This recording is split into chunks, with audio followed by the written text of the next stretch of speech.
Assalamualaikum warahmatullahi wabarakatuh. Alhamdulillahirrabbilalamin. Wabihi nasta'in wa ala umri dunya wa din. Wassalatu wassalamu ala asrafil anbiya'i wal alihi wasahbihi ajmain. Amma ba'du, berjumpa lagi dengan saya di YouTube Saran Kang Dedi ET dalam DW dan SP, di IG, FB maupun TikTok adalah Dedi Nata. Saya mau mengomentari dan beberapa pendapat yang selama ini beredar. Salah satunya tentang manusia ingin bertemu Allah dan manusia akan menghadap Allah, akan bertemu Allah. Para pemirsa yang berbahagia, perlu saya sampaikan, dan ini sudah ada tertera di dalam Al-Quran maupun di Al-Hadis, bahwa Allah itu maha besar dengan segala ciptaannya. Apa yang diciptakan Allah bukan hanya langit dan bumi, yaitu langit beserta 9 astronominya, 9 bola langit, 9 benda langit, dan 9 astronomi. Astronominya mungkin dimulai dari matahari, Jupiter, Saturnus, Uranus, Neptunus, Mars, dan termasuk Pluto beserta bumi. Serta benda langitnya ada planet, ada nebula, dan selebihnya. Kenapa saya katakan saya perlu mengomentari bahwa Allah itu maha besar dari ciptaan atau yang diciptakannya. Langit beserta isinya saja sudah segini besar. Lalu jika ada orang yang berniat menghadap Allah, otak manusia itu akan berpikir, mengandai-andai, menghayal-hayal seperti apa Allah itu. Nah, ini saya tidak mengatakan salah, cuma ini tidak sempurna.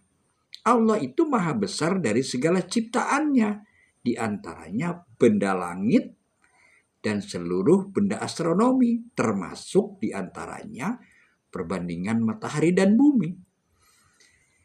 Mungkin perlu saya jelaskan bahwa perbandingan matahari dengan bumi, salah dua benda astronomi ini, matahari itu dengan bumi berbanding, buminya 1, mataharinya 1.296.000 kilometer.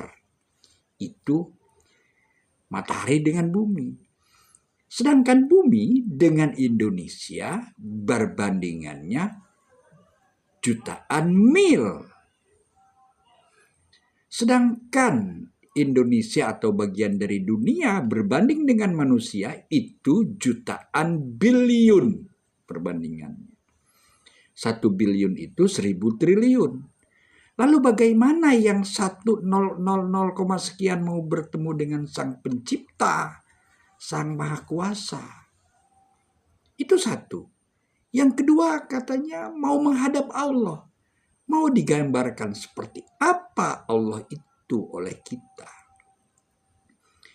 Saya perlu menjelaskan, ini sudah pernah ada di YouTube saya terdahulu. Kita jangan ingin bertemu dengan Sang Pencipta. Bertemu saja dengan hasil ciptaannya, di antaranya benda yang ada di langit yang 9-nya tidak bisa, 8-nya tidak terjangkau. Kita hanya bisa mengetahui bumi, dan bumi pun kita tidak bisa menjangkau. Di antaranya ada dunia, dan dunia pun kita tidak bisa menjangkau, hanya ada Indonesia. Indonesia saja kita tidak bisa menjangkau dari sekian ribu pulau, 17.500 pulau. Itu satu. Jadi jangan jadi kesalahan ibadat kita berangan-angan bertemu Allah.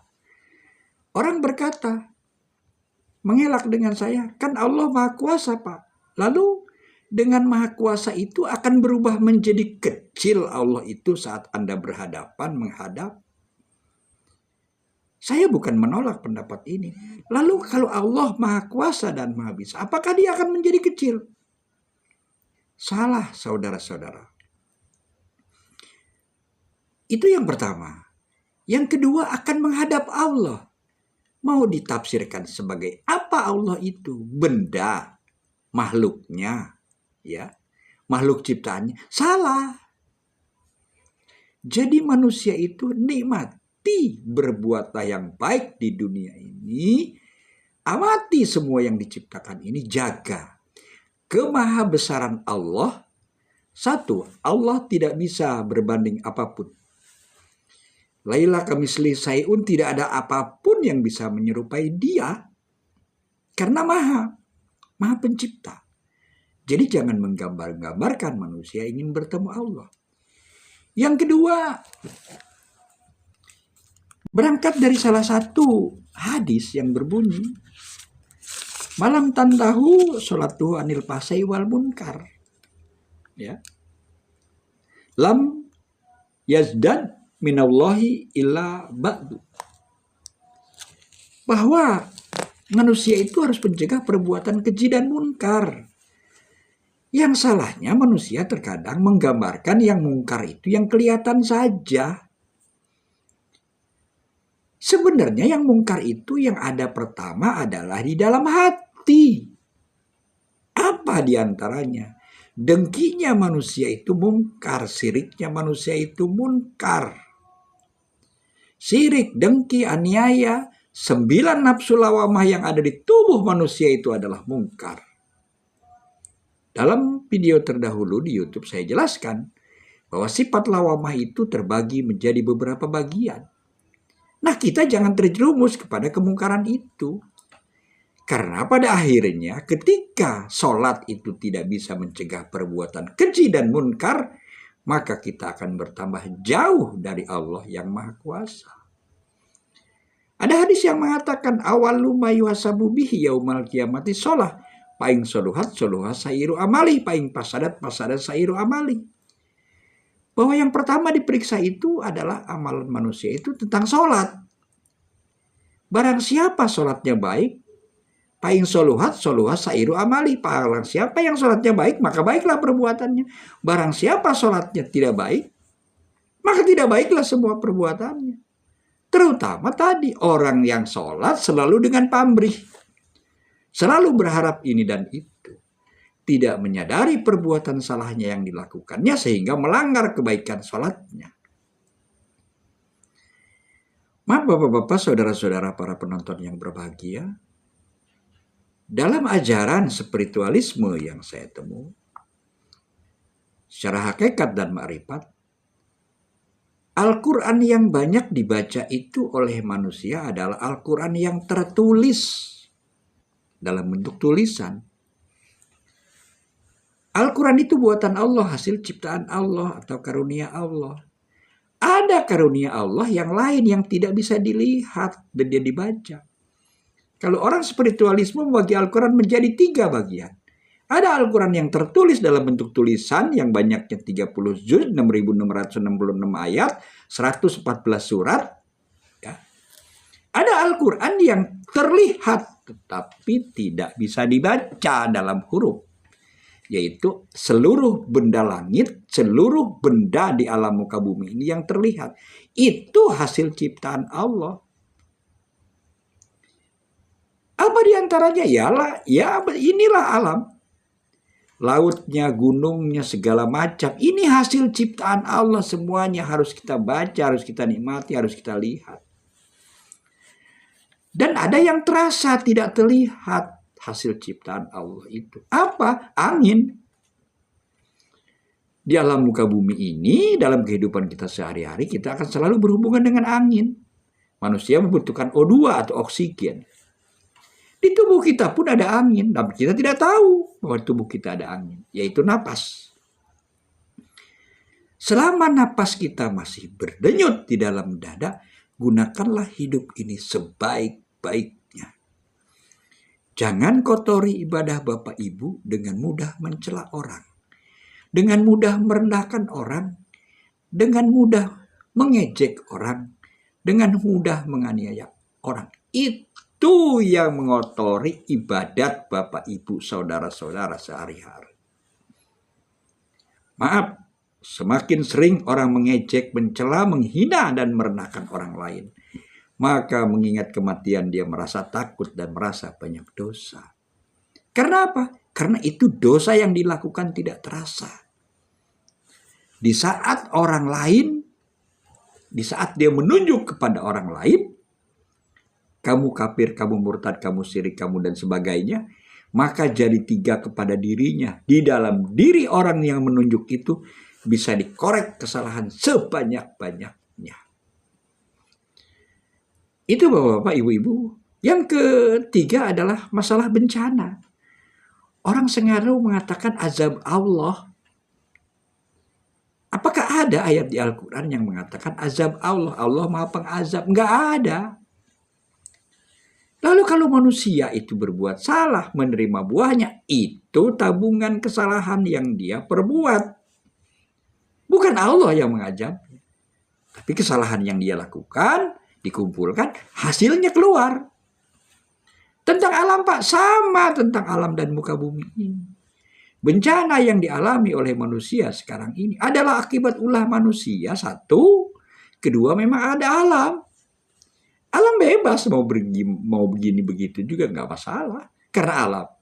Tapi bagi orang yang beriman, semua bencana yang terjadi akan ditanggapinya dengan senyum. Akan ditanggapinya dengan sabar, akan ditanggapinya dengan tawakal dan ikhlas dalam menerima cobaan ini. Bapak-bapak, saudara-saudara, kaum muslimin yang berbahagia, dan rekan-rekan penonton ini. Dan yang lain adalah orang yang dikasihani Allah dan orang yang dibenci Allah. Saya hanya memberikan PR kepada saudara-saudara, tapi saya tidak menjelaskan di YouTube ini. Kalau Bapak Ibu menafsirkan ada orang yang dibenci Allah, ada orang yang disukai Allah, ini PR dari saya.